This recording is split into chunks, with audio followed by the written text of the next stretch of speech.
दोस्तों हाजिर हूं एक और रिपोर्ट लेकर। चैनल रितेश लखी अनप्लग की मेरी आज की ये रिपोर्ट बेहद महत्वपूर्ण है। इसके दो कारण हैं। पहला कारण तो ये क्योंकि अपनी आज की इस रिपोर्ट में मैं पुष्टि करने जा रहा हूं, कंफर्म करने जा रहा हूं उस जानकारी को जो कि आज से कुछ दिन पहले की अपनी एक रिपोर्ट में मैंने आपसे साझा की।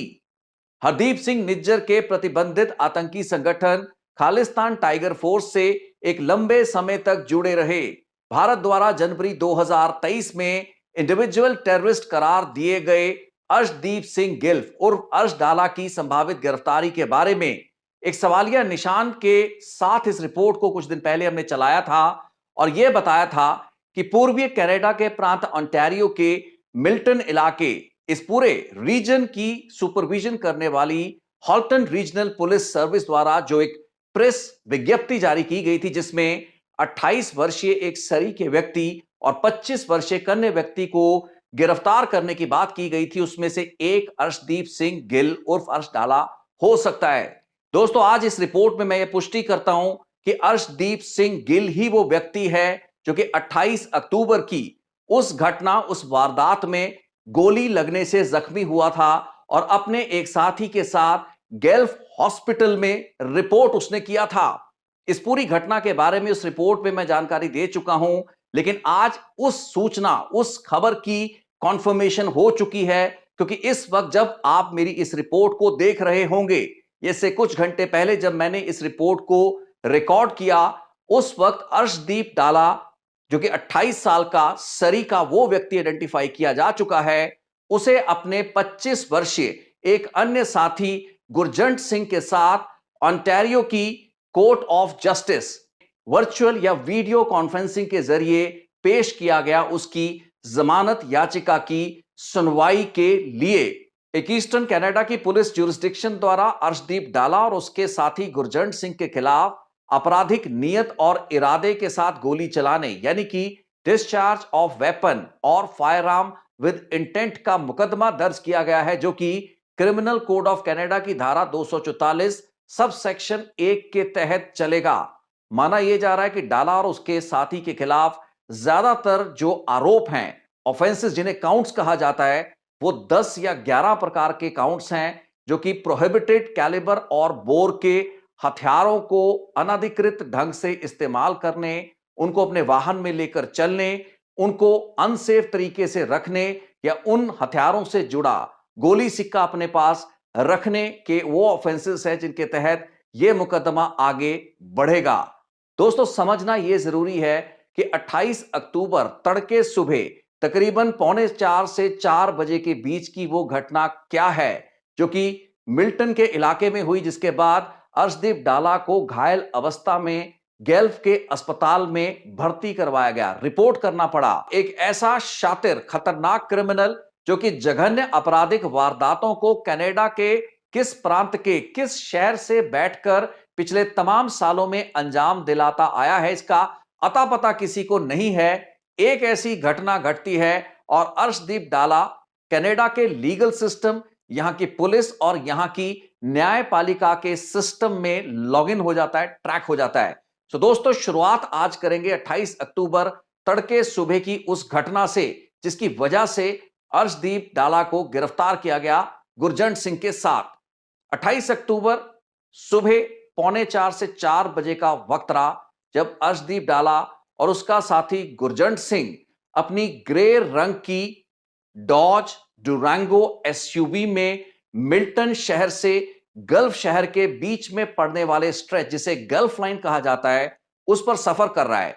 इनकी लोकेशन नॉर्थ ऑफ हाईवे 401 बताई जाती है जब इनका पीछा एक अनआइडेंटिफाइड गाड़ी द्वारा किया जाना शुरू हुआ। बताया जाता है अब तक ना पहचानी जा सकी इस गाड़ी में कुछ हमलावर आए, कुछ देर तक इनकी एसयूवी डॉज डुरांगो को चेस करने के बाद उस गाड़ी के बराबर गाड़ी लगाकर गोलीबारी शुरू हो गई। अब पता इस मामले में यह चल रहा है, पुलिस की तफ्तीश में यह तथ्य सामने उभरे हैं कि हमलावर गाड़ी में से फायरिंग पहले शुरू हुई जिसके बाद गुरजंट और अर्श डाला द्वारा भी जवाबी फायर किए गए, लेकिन हमलावर ज्यादा भारी पड़े। उनकी तरफ से हो रही फायरिंग काफी हैवी फायरिंग थी। इसके बाद हमलावर गाड़ी ने इनकी गाड़ी को ओवरटेक कर कुछ गोलियां इनकी विंडस्क्रीन पर मारी, जिसके बाद मौका वारदात से हमलावर गाड़ी निकलने में कामयाब रही। बताया यह जाता है कि इस गोलीबारी में अर्श डाला के दाएं बाजू राइट बाइसेप में एक गोली लगी, कुछ गोलियां इस गाड़ी के ड्राइवर साइड पर लगी और कुछ गोलियां विंडस्क्रीन पर लगी, जिसके बाद गुरजंट सिंह ने अर्श डाला को गल्फ के अस्पताल में रिपोर्ट किया। अब गल्फ के अस्पताल में कहानी पूरी बदल जाती है। ये दोनों गल्फ के अस्पताल में आए, लेकिन इनकी गाड़ी में वो पिस्तौल जिससे इन्होंने जवाबी फायरिंग की थी वो नहीं थी। अस्पताल में घायल अवस्था में रिपोर्ट करने के बाद अर्शदीप डाला का इलाज उपचार शुरू हुआ। इसी बीच गल्फ अस्पताल की अथॉरिटीज ने जानकारी गल्फ पुलिस को दी। गल्फ पुलिस मौके पर पहुंची और ग्रे रंग की डॉज डुरैंगो गाड़ी, जो कि हमले का टारगेट निशाना बनी थी, अस्पताल के बाहर खड़ी थी, उसकी इंस्पेक्शन की गई। इस गोलीबारी का निशाना बनी डॉज डुरैंगो गाड़ी की इंस्पेक्शन जब गल्फ पुलिस द्वारा अस्पताल के बाहर की गई, गाड़ी की विंडस्क्रीन और ड्राइवर की तरफ यानी कि लेफ्ट डोर की तरफ उसके ऊपर कुछ गन शॉट के मार्क्स नजर आए। गाड़ी को अंदर से इंस्पेक्ट किया गया। 2 बुलेट केजिंग्स यानी कि बुलेट के 2 खोल गाड़ी के अंदर से बरामद किए गए, जिसका मतलब यह था कि गाड़ी के ऑक्यूपेंट्स द्वारा अर्श डाला और गुरजंट सिंह द्वारा भी फायरिंग की गई, लेकिन फायरिंग जिस पिस्तौल से, जिस हैंडगन से की गई उसका कुछ भी अता पता नहीं था। जिसके बाद हॉल्टन रीजनल पुलिस सर्विस को जानकारी दी गई, क्योंकि पूछताछ में यह चीज उभर चुकी थी कि यह घटना मिल्टन और गल्फ के बीच हॉल्टन पुलिस जुरिस्डिक्शन के इलाके में हुई थी। जिसके बाद हॉल्टन पुलिस आई, अर्श डाला और गुरजंट सिंह को गिरफ्तार किया गया, इनके कपड़े और इनके मोबाइल ले लिए गए। 28 अक्टूबर के बाद अर्श डाला का संपर्क अपने सभी साथियों के साथ टूट चुका था। ना तो वो क्रिमिनल्स जिनको वो हैंडल कर रहा था, भारत में हो रही टारगेटेड किलिंग्स जो कि अक्टूबर के महीने में हुई, मध्य प्रदेश में एक और टारगेट किलिंग हुई, इसके अलावा 2 और टारगेटेड किलिंग्स इसी मॉड्यूल द्वारा जो कि अर्श डाला द्वारा पिछले 1 महीने में हैंडल किया जा रहा था। 3 दिन पहले उस मॉड्यूल के 2 शूटर्स को गिरफ्तार किया गया है। इन सभी का संपर्क अर्श डाला से कट जाता है। गल्फ अस्पताल से अर्श डाला और गुरजंट सिंह की हुई गिरफ्तारी के बाद इस मामले की पड़ताल हॉल्टन पुलिस के पास आ चुकी थी, जिसके जांचकर्ताओं के लिए चुनौती यह थी कि गोलीबारी जिस इलाके में हुई बताई गई, ये अर्श डाला और गुरजंट सिंह के बयान थे कि मिल्टन और गल्फ के बीच के उस स्ट्रेच पर नॉर्थ ऑफ हाईवे 401 उन पर गोलियां चलाई गई। उस इलाके से ऐसी सीसीटीवी या वीडियो स्कैनिंग के जरिए कोई रिसोर्सेज मिल पाना जिससे इस घटना या इस हमले की प्रामाणिकता, इसकी वास्तविकता का पता लग पाए, यह काफी मुश्किल था। लेकिन एक बड़ी दुविधा यह थी कि डॉज गाड़ी के अंदर से जो बुलेट केसिंग्स मिले, जो खोल मिले, वो किस बंदूक से चली हुई गोलियां हो सकती हैं और वो बंदूक या पिस्तौल कहां है। हॉल्टन पुलिस ने 29 अक्टूबर को संबंधित अदालत से एक तलाशी का वारंट लिया, सर्च वारंट लिए गए।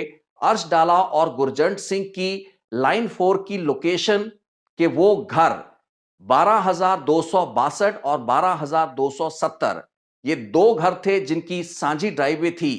डाला और गुरजंट जिस पते, जिस एड्रेस पर रह रहे थे, उसके साथ के घर के सीसीटीवी कैमरा से जो फुटेज स्कैन की गई पुलिस अधिकारियों द्वारा, उसमें यह पता चला कि डाला और गुरजंट उसी ग्रे डुरैंगो गाड़ी में आए। एक बैकपैक जिसमें कुछ सामान था उसको लेकर वो अपने घर के अंदर गए।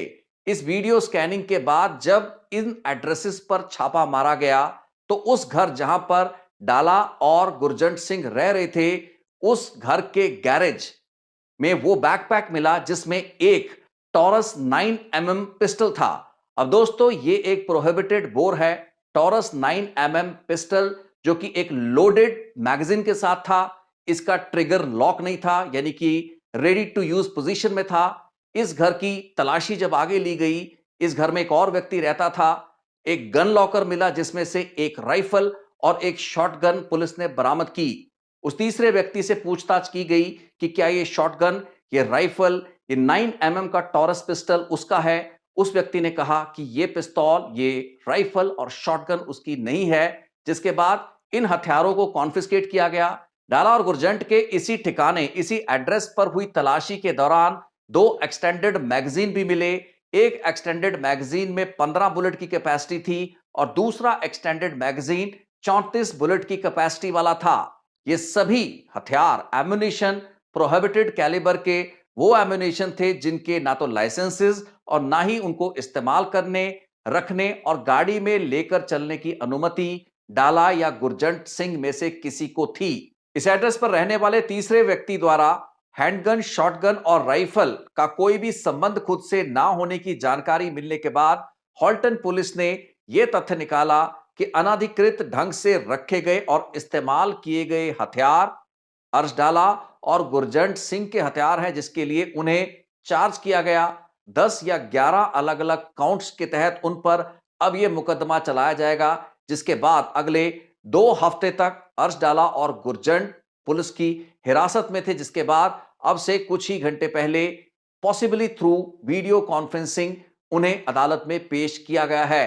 सो वो अर्शदीप डाला जो कि भारत के लिए एक वांटेड क्रिमिनल है, डेजिग्नेटेड इंडिविजुअल टेररिस्ट है, जिसके नाम का रेड कॉर्नर नोटिस तक जारी हो रखा है। सिर्फ भारत की, पंजाब की, देश के कुछ अन्य राज्यों जहां अर्शडाला ने आपराधिक वारदातों को अंजाम दिलवाया है वहीं की बात ना की जाए, बल्कि फिलीपींस जैसे मुल्कों की भी बात की जाए जहां पर अर्शडाला ने जमकर फिरौतियां, रंगदारियां मांगी, एक्सटॉर्शन के लिए धमकी भरे कारोबारियों को कॉल लगाए।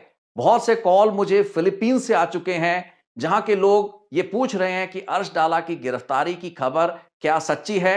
खबर बिल्कुल सही है। अब्दुल्ला के लिए आसान ना होगा अपनी आपराधिक गतिविधियों और वारदातों के सिलसिले को उसी ढर्रे, उसी तर्ज पर जारी रख पाना जैसे कि वो कनाडा में बैठकर आज तक करता आया है। कैनेडियन सिस्टम में ट्रैक डाउन होने के बाद यहां की न्यायिक व्यवस्था और प्रणाली के प्रति उसकी जिम्मेवारी बनेगी भी, बढ़ेगी भी, जो कि पहले शायद नहीं थी। भारत और कनाडा के संबंध काफी बिगड़ चुके हैं।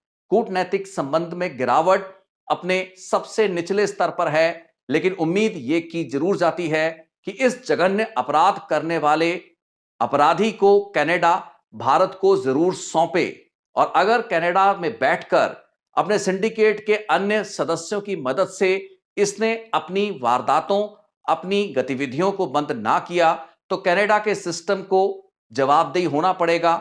उनकी अकाउंटेबिलिटी, उनकी रिस्पॉन्सिबिलिटी बनेगी। Arsh Dalla is now fully accounted for in Canada. Canada की धरती पर बैठकर वो वैसे कुकर्म ना कर पाए जैसे कि वो करता आया है, ये एक उम्मीद है और इससे बड़ी उम्मीद ये है कि अर्शडाला को जल्द ही भारत को सौंप दिया जाए। इसी नोट के साथ मैं अपनी रिपोर्ट को यहीं रोकूंगा, विराम दूंगा। बहुत बहुत शुक्रिया। एक और रिपोर्ट लेकर फिर होगी मुलाकात।